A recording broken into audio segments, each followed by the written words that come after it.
오늘은 6.25 전쟁이 일어난 지 67년이 되었습니다만 아직도 이 땅에는 분단의 상처들로 인하여서 고통받는 사람들이 너무나도 많이 있습니다.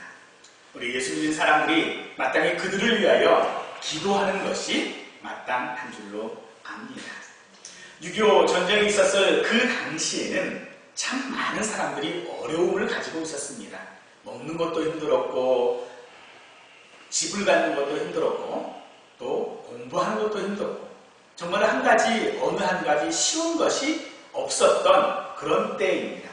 그런 때는 갖고 싶은 것이 있어도 갖지 못하였고 먹고 싶은 것이 있어도 먹지 못했던 시대였을 것입니다.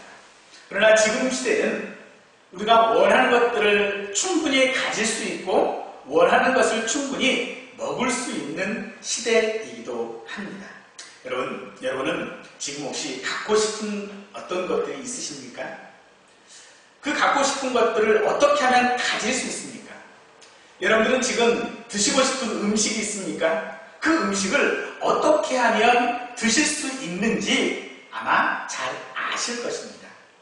돈이 있으면 돈으로 가질 수 있지요. 하지만 이 땅에서는 그렇게 돈이 있다고 해서 가질 수 있는 것들이 또 많이 있는 것은 아니지요. 돈이 있다고 해서 먹고 싶은 것들을 마음껏 먹을 수 있는 것도 또한 사실이 아닙니다. 예전에 그런 이야기를 해요. 보통의 가정들에서 경제권을 가지고 있는 것이 이제 보통 아내가 가지고 있는데 남편이 어떤 것을 가지고 싶어요. 그런데 아내가 이제 그거를 허락을 해야 이제 그걸 구입을 할 수가 있는데 계속 갖고 싶으면은 쓰는 방법들이 있대요, 아내가. 남편이 뭐냐면 그것을 계속해서 쳐다보는 거예요. 컴퓨터 화면에다가 띄워놓고 쳐다보고 있고 지나갈 때마다 쳐다보고 있고 그러면 결국 부인이 그거를 갖게 해준다 하는 그런 이야기가 있지요. 아마도 결혼하기 전에 아내들이 쓰던 방법일 거예요. 아내들이 결혼하기 전에는 갖고 싶은 것이 옷이 있으면 다 쳐다보면서 계속 이쁘다 그런 이야기를 한다라는 거죠. 어쨌든 우리는 무엇을 가질 수 있는 방법들을 사실 우리가 알고 있습니다. 그리고 그 방법을 이용해서 내가 갖고 싶은 것을 얻기도 하지요. 하지만 이런 모든 것들은 사실은 눈에 보이는 것들, 유형적인 것들, 내가 만질 수 있는 것들이 대부분이죠. 그러나 만지지 못하고 눈에 보이지 않는 것도 갖고 싶은 것이 우리 사람들인데 그 중에서 특별히 우리는 성도로서 구원을 원합니다. 구원받은 성도가 되기를 원합니다. 이렇게 눈에 보이지 않는 것들은 그러면 어떻게 가질 수 있을까요? 아니, 오늘 이 자리에 계신 분들은 모두가 다 나는 구원받았다라고 분명히 확신하고 계실 것입니다. 그러면 그것을 어떻게 확신할 수 있습니까? 눈에 보이지 않는데 그것을 내가 어떻게 가졌다라고 증거해 볼 수 있을까요? 답은 간단합니다. 성경은 예수님을 믿으면 된다라고 하고 있죠.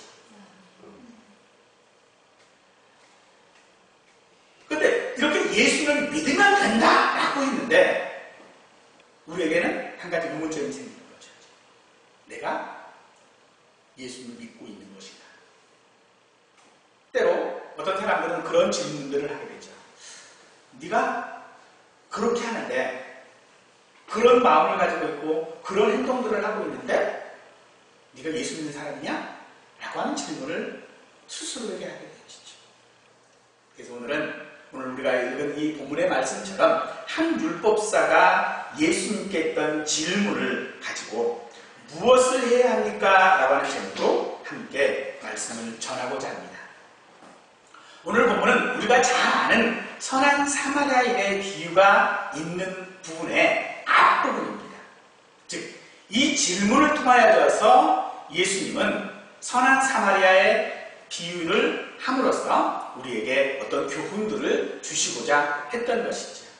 비유에 관해서는 별도로 우리가 살펴볼 기회가 있을 것이기 때문에 오늘은 율법사의 질문과 예수님의 또 다른 질문에 집중해서 함께 살펴보고자 합니다.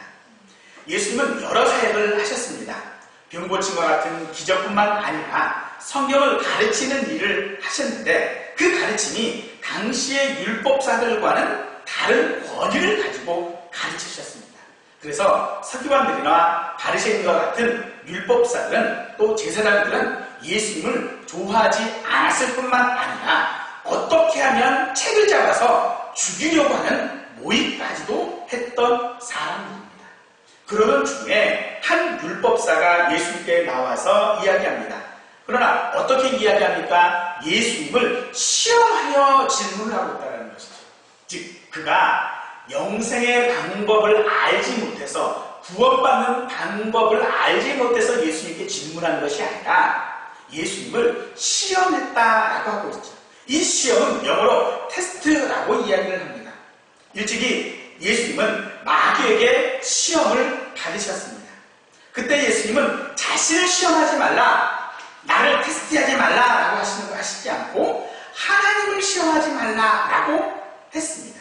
또 구약에도 그와 같은 시험이 있었는데 광야에서 이스라엘 백성들이 잘못으로 인하여져서 불뱀에게 물려 많은 사람들이 죽었을 때가 있었습니다. 그때의 모세는 그것을 해결할 수 있는 하나의 방법으로 노수로 불뱀을 만들어 장대에 매달아 놓고 그리고 그것을 쳐다보는 자마다 살겠다라고 선포했습니다. 하지만 고린도전서 10장 9절 말씀을 보니까 그 사건에 대하여서 많은 사람들이 하나님을 시험하다가 멸망했다라고 기록하고 있는 것을 우리가 읽어볼 수 있습니다. 이처럼 시험이라 하는 것은 결코 좋은 것이 아닙니다. 이것은 이 시험을 통하여져서 율법사는 예수님을 지금 시험하는 것이 아니라 오히려 하나님을 시험하는 것이고 또한 그것은 자기가 멸망받을 수밖에 없는 것이 된다라고 하는 사실들은 그는 깨닫지 못하고 있는 것이죠. 그래서 마가는 오늘 누가는 오늘 이 말씀을 통하여져서 예수님을 시험하는 것이 옳은 것이 아니다라고 하는 것을 우리에게 말해주고 있는 것이죠. 이것을 좀 더 우리에게 가져다 놓고 생각해 본다면 내가 이래서 구원받을 수 있을까? 내가 이러이러한 상태인데 내가 영생을 받을 수 있나? 저 사람은 저렇게 하고 있는데 구원받을 수 있는가? 라고 스스로에게 시험하는 질문이 옳은 것이 아니라는 겁니다. 물론 우리에게 확신을 갖는다라고 하는 것도 굉장히 중요한 질문이긴 합니다. 그런데 그 중요한 질문 가운데에 내가 이러이러하기 때문에 나는 자격이 없어 라고 스스로에게 결론 짓는 것은 마치 하나님을 시험하는 것과 같은 것이 될 수 있다는 것입니다. 그러므로 우리는 이러한 같은 질문을 하지 않아야 될 줄을 믿습니다. 주님은 이미 우리를 창세전에 선택하셨습니다. 우리를 구원하시고 선택하셨고 그리고 우리로 오늘 이 자리에서 하나님의 말씀을 통하여 그 모든 사실들을 깨닫게 하고 계시는 것이죠. 율법사의 질문은 무엇을 하여야 영생을 얻습니까? 였습니다. 즉 구원의 방법에 대하여 묻고 있지요. 하지만 율법사의 의도는 자신이 가지고 있는 지식을 예수님이 얼마나 다른 대답을 하고 있는 것인가 라고 하는 것에 약점을 찾아서 예수님을 공격하고자 하는 의도를 가지고 있었던 것이죠. 하지만 영생, 즉 구원은 눈에 보이는 것이 아닙니다. 따라서 어떤 일을 함으로 얻어지는 것이 아니고 구별되어질 수도 없는 것이 바로 이 영생이다라고 한다는 것이죠. 율법사는 분명히 이야기합니다. 무엇을 하여야라고 이야기를 하고 있는 것이죠. 즉 내가 해야 될 일이 있는 것이죠. 그때에 예수님은 그것에 대하여 다른 답을 주시지 않고 네가 율법사니까 율법에 무엇이라고 되어져 있는지 얘기해봐라 라고 다시 재질문을 하게 되어지죠. 율법에는 무엇이라고 또 어떻게 읽었느냐라고 묻고 있는 것입니다. 이 말씀은 율법자의 생각 혹은 우리의 생각, 우리의 판단이 아니라 성경에서 말하고 있는 하나님께서 말씀하시는 구원의 방법, 영생을 얻는 방법이 무엇인지 알고 있지 않느냐라고 말하는 것이죠. 성경은 우리에게 분명히 무엇라고 말씀하고 있습니까? 너는 내 자녀다라고 말씀하고 계십니다. 너는 내 아들이라고 말씀하고 계시거든요. 내가 너를 오늘날 구원하였다라고 말씀하고 있는 것입니다. 그런데 그 말씀에 우리가 어찌 또 다른 내 생각을 첨부할 수 있냐라는 것이죠. 내 생각에는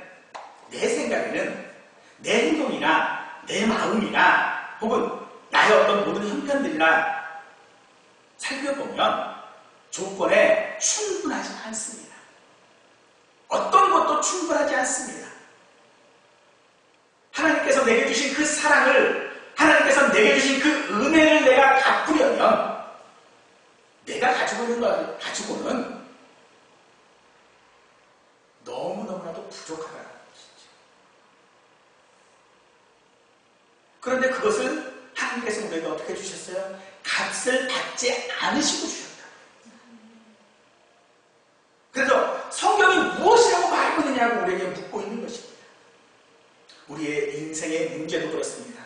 우리의 인생의 문제도 우리는 모두가 다 내 형편 속에서 내가 가지고 있는 어떤 환경들 속에서 우리는 문제의 답을 찾으려고 하지. 그러나 오늘 예수님께서는 오늘 우리에게 성경에서 그 답들을 찾아야 한다고 우리에게 말씀해주고 있는 것이죠. 그래서 율법사 역시도 같은 대답을 합니다. 네, 성경에는 이렇게 말하고 있습니다. 신명기 6장 4절과 레위기 19장 18절 말씀해 보니까 마음을 다하고 목숨을 다해서 하나님을 사랑하는 것입니다. 그리고 내 자신과 같이 이웃을 사랑하는 것이 바로 구원을 얻는 방법, 영생을 얻는 방법이라고 성경이 말하고 있습니다. 라고 이야기를 합니다. 바른 답입니다. 성경이 말하고 있는 정답입니다. 우리는 답을 알고 있습니다. 어떻게 해야 내가 가지고 있는 이 비전을 이룰 수 있는지, 어떻게 해야 내가 건강한 삶을 살 수 있는지 우리는 정답을 알고 있습니다. 그래서 예수님 역시도 같은 대답을 하죠. 내 대답이 옳도다. 이를 행하라. 내 대답이 맞았으니까 그대로 하면 되지 않느냐라고 하는 것이죠. 같은 질문을 했던 사람이 있습니다. 마태복음 19장 16절 말씀에 보니까 이 율법사와 비슷한 질문을 한 부자 청년이 있었죠. 그는 내가 무슨 선한 일을 하여야 영생을 얻으리까? 라고 예수님께 질문했습니다. 이 질문에 대해 예수님은 율법사와 똑같은 것을 말씀하셨습니다. 율법에 하나님을 사랑하고 이웃을 사랑하면 됐다. 그러면 그렇게 해라 라고 말씀을 하십니다. 하지만 그 답을 들은 부자의 청년은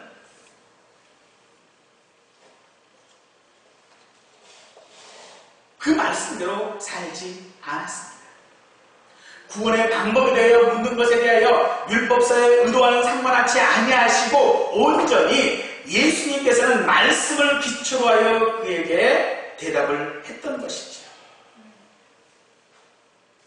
그런데 그 청년은 재물이 많은 것, 이 말씀을 듣고 근심하며 갔다라고 기록하고 있습니다. 결국 이 청년의 관심은 구원이나 영생이 아니라 다른 것에 있었던 것이지. 오늘 율법사가 예수님께 무엇을 하여야 영생을 얻습니까? 라고 물었을 때에 그의 후대는 영생에 관심이 있었던 것이 아니라 어떻게 하면 예수님을 잡아주겠다라는 것에 관심이 있었던 것이죠. 오늘 우리가 우리의 구원에 대하여서 우리 스스로 하나님을 하나님을 시험하는 질문을 하는 이유가 무엇입니까? 영생에 관심 있는 것이 아니라 다른 것에 관심 있다.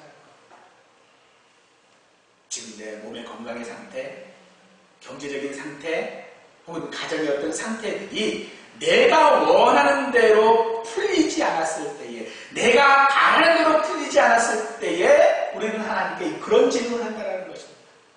내가 옳은 것입니까? 내가 정말 하나님의 자녀인 것입니까? 내가 정말로 구원받은 하나님의 백성입니까? 라고 우리는 질문하고 있다는 것이죠. 관심이 구원이 아니라, 영생이 아니라 다른 것에 있는 것입니다. 우리의 관심은 어디에 있습니까?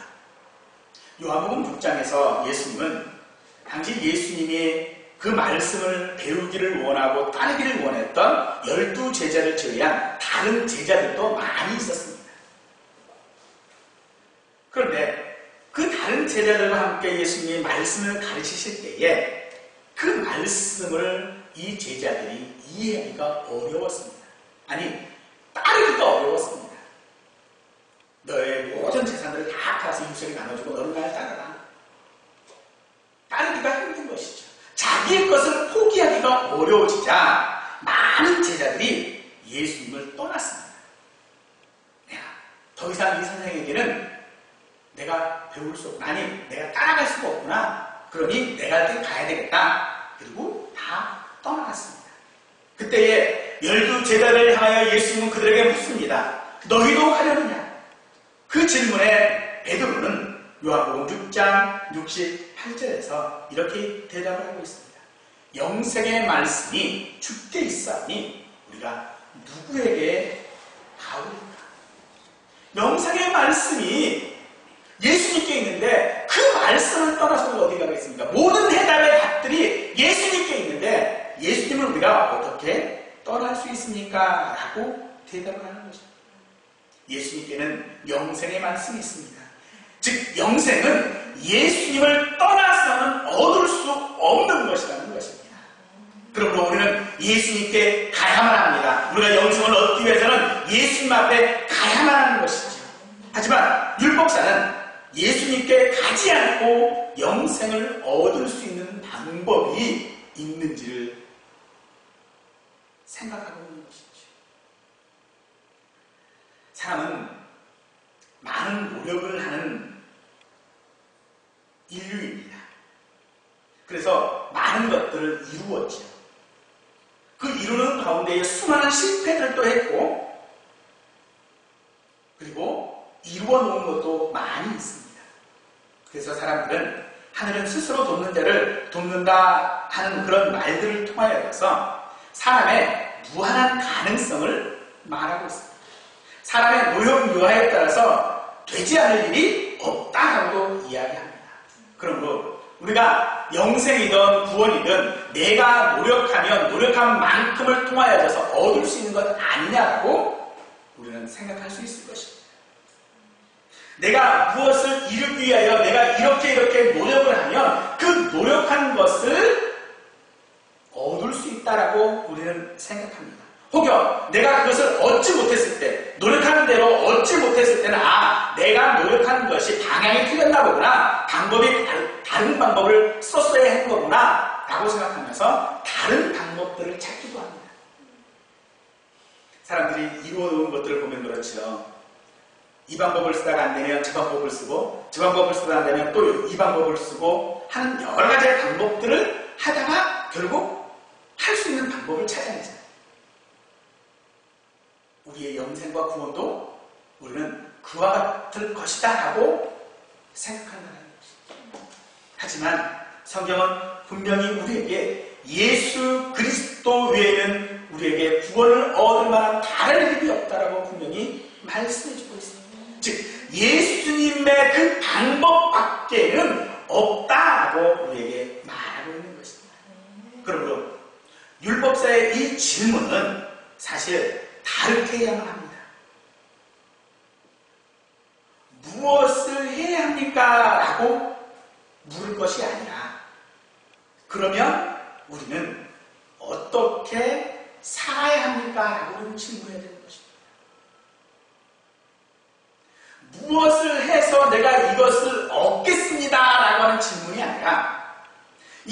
내가 받은 이것 때문에 이것을 내가 가지고 이 받은 은혜를 가지고 내가 어떻게 살아야 합니까? 라고 질문의 순서가 바뀌어야 한다는 것입니다. 사랑하는 성도 여러분, 우리는 무엇을 했기 때문에 구원 얻지 않았습니다. 이미 우리에게 은혜를 주셨기에 우리는 예수님을 믿을 수 있었습니다. 예수님께서 십자가에서 구원의 사역을 완성하셨기 때문에 오늘 우리가 이 자리에서 예배할 수 있는 것입니다. 그래서 우리의 질문은, 그러면 나는 어떻게 살아가야 할 것인가? 라고 한다는 것입니다. 내가 은혜 받은 자로, 내가 구원받은 자로, 내가 영생을 얻은 자로 어떻게 살아가야 할 것이냐라고 하는 것이죠. 하나님께서는 세상을 창조하셨습니다. 처음 세상을 창조하실 때에 에덴 동산을 만드시고 그곳에 아담과 하와를 살게 하셨습니다. 그러나 그들은 죄를 범하여 그곳에서 살지 못하고 쫓겨나게 되었지요. 왜 그들이 그곳에서 살지 못했습니까? 그들이 죄를 졌기 때문입니까? 그들이 선악을 알게 하는 나무의 열매를 먹었기 때문에 그렇습니까? 아니요, 그렇지 않습니다. 그들은 선악을 알게 하는 나무의 그 열매를 먹지 말아야 한다라고 하는 행동이 아니라 하나님을 신뢰하고 사랑하는 삶을 살지 못했기 때문인 것입니다. 자, 말씀드리지만은 에덴 동산에 있었던 선악을 알게 하는 나무의 실과나 혹은 생명나무의 열매는 그 나무 자체가 어떤 효능을 가지고 있는 나무가 아닙니다. 그저 많은 나무들 가운데 한 나무를 지정해서 너는 이 나무의 열매는 먹지 마라고 말씀하신 거예요. 이것은 하지 말라라고 하는 어떻게라고 하는 것을 말씀하신 것이 아니라 그만큼 내가 나를 믿고 나를 신뢰하고 나를 따르느냐라고 묻고 있는 겁니다. 하지만 아담과 하와는 그것을 지키지 못했던 것이죠. 그것이 하나님 앞에 죄인 것입니다. 그 열매를 먹었기 때문에 죄가 아니라 하나님을 신뢰하지 못하고 하나님을 따르지 못하고 하나님을 믿지 못했던 것이 아담과 하와의 죄라고 이야기를 한다면, 오늘 우리는 하나님께서 내게 주신 삶 가운데에 우리는 얼마나 하나님을 의지하고 살아가고 있습니까? 하나님께서 말씀들 가운데 우리로 하라 하지 말라 하는 말씀들, 율법들이 얼마나 많이 있습니까? 우리는 그 율법의 하나하나 조항들을 가지고서 내가 이것을 지켰느냐 지키지 않았느냐를 우리는 따지고 들어갑니다. 우리가 하나님 앞에 우리의 신앙을 정개해 볼 때도 그렇거든요. 나는 이것을 하지 못했어. 나는 저것을 하지 못했어. 나는 이것을 했어. 나는 이렇게 했어. 라고 우리는 우리의 신앙을 점검하지. 그런데 하나님은 그것을 했느냐 하지 않았느냐가 중요한 것이 아니라는 거예요. 그 속에 내가 그것을 하지 않는 이유, 내가 그것을 해야만 했던 이유, 바로 하나님에 대한 사랑이었던 것입니다. 그래서 그러면 우리는 어떻게 살 거냐는 것입니다. 그러면 우리는 어떻게 살 것인가? 하나님을 신뢰하고 사랑하는 삶을 살아야 한다라고 말하고 있는 것입니다. 그래서 성경의 가장 큰 강령 무엇입니까? 하나님을 사랑하는 것이고 이웃을 사랑하는 것입니다. 디도서 1장에 보면 사도 바울이 예수님의 직접적으로 가르침을 받은 제자가 아니었음에도 불구하고 사도가 된 이유에 대하여 그가 설명을 하고 있습니다. 그는 그것을 자기가 예수님의 그것들을 전도하기 위하여 자기가 사도가 되었다라고 이야기를 하고 있죠.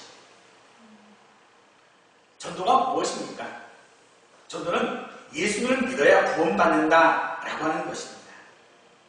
무엇을 해야 예수님을 믿을 수 있는 것이 아니라 믿는 삶을 살아야 한다라고 말하는 것이, 또 그렇게 사는 것이 전도인 것입니다.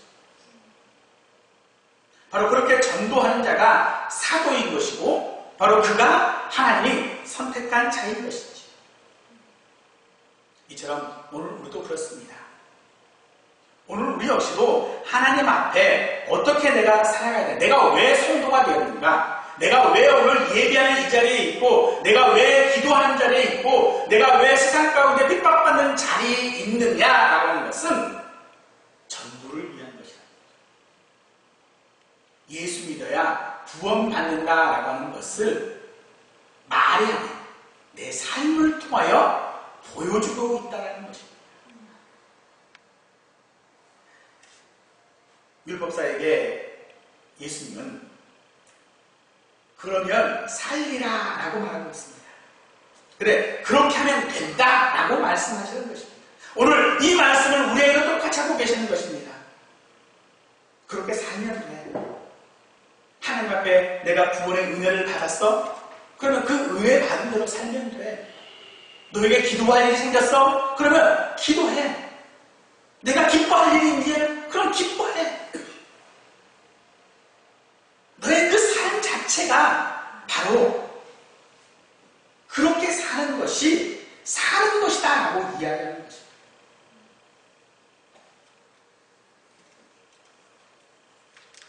여러분들은 오늘 우리가 율법의 요구를 이룰 수 있는 능력이 우리에게 있습니다. 율법의 조항 하나하나를 따져보았을 때에 혹은 우리가 말씀에서 깨닫는 이 말씀들 하나하나를 따져보았을 때에 과연 우리는 그 말씀대로 살아갈 수 있는 능력이 우리에게 있습니다. 내 목숨으로 하나님을 사랑하십니까?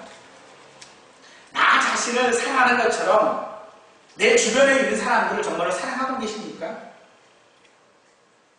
어느 누구도 이 질문에 대하여서 네라고 대답할 사람이 저는 없다고 생각합니다. 부족할 수밖에 없는 것입니다.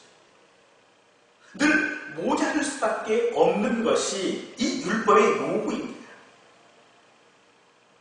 그래서 우리의 노력은 어떠한 방법으로는 이 구원을 얻을 수 있는 방법이 우리에게는 있지 않습니다. 그러나 주님께서는 우리에게 영생을 얻을 수 있는 방법을 말씀해주고 있습니다. 주님은 우리에게 요한복음 14장 1절에서 그랬습니다. 하나님을 믿으니 또 나를 믿으라 라고 하셨습니다. 우리가 하나님을 믿는 것처럼 예수님을 믿는 삶을 살아가는 것이야말로 우리가 풍성한 삶을 살도록 하시는 방법이라는 것입니다. 내가 무엇을 하는 것이 아니라 나에게 주어진 그 풍성한 삶을 내가 그냥 누리고 살면 되는 것입니다. 그것을 달란트 비유가 우리에게 설명해주고 있죠. 주인이 떠나면서 종들에게 달란트를 맡깁니다. 종들이 무엇을 했기 때문에 달란트를 맡긴 것이 아닙니다. 주인의 뜻대로 달란트를 종들에게 맡긴 것입니다. 하나님은 오늘 우리들을 예수 믿는 은혜로 우리에게 맡기셨습니다. 오늘 내가 기도할 수 있는 자리에 있을 수 있는 은혜로 내게 그냥 맡기신 것입니다. 그러기에 우리는 그것을 누리는 삶을 살아야 하는데 바로 누리는 삶이 무엇이냐면 종들이 그것을 가지고 나가 장사하는 것이죠. 그래서 그 장사한 것이 어떻게 됐습니까? 배가가 됐죠. 많은 것으로 남겼지 않습니까? 그것이 바로 우리의 삶인 것입니다. 하나님께서 내게 받을 만한 자격이 없는 내게 주셨어요. 맡기셨어요. 그래서 그 맡기신 것을 내가 이제는 가지고 나가는 것입니다. 내가 그것을 가지고 이제는 삶을 사는 것입니다. 그렇게 살아가게 되어지면 남게 된다는 것입니다. 풍성한 삶을 누리게 된다라고 이야기하는 것입니다. 반면에 한 달란트를 받았던 종을 생각합시다. 그가 한 달란트를 받았느냐 받지 않았느냐 왜 다른 사람보다 적게 받았느냐라고 하는 것이 문제가 아니라 그는 달란트를 받았음에도 불구하고 그것을 유지하는 방법으로 선택한 것이 무엇입니까? 감추고 숨기는 것이었습니다. 자기가 받지 않은 것으로 만들어버린 것이에요. 그렇기에 그는 주인에게 책망받았던 것입니다. 사랑하는 성도 여러분, 오늘 우리가 받은 것이 무엇입니까? 얼마나 많이 받았느냐, 적게 받았느냐라고 하는 것이 우리에게 중요한 것이 아니라 받았다는 것이 우리에게 중요한 것입니다. 그리고 주님은 분명히 말씀하셨습니다. 받은 자가 그것을 잘 감당하면 더 많은 것으로 맡기시겠다라고 말씀하셨죠. 더 많은 것을 우리에게 주시겠다라고 약속하셨습니다.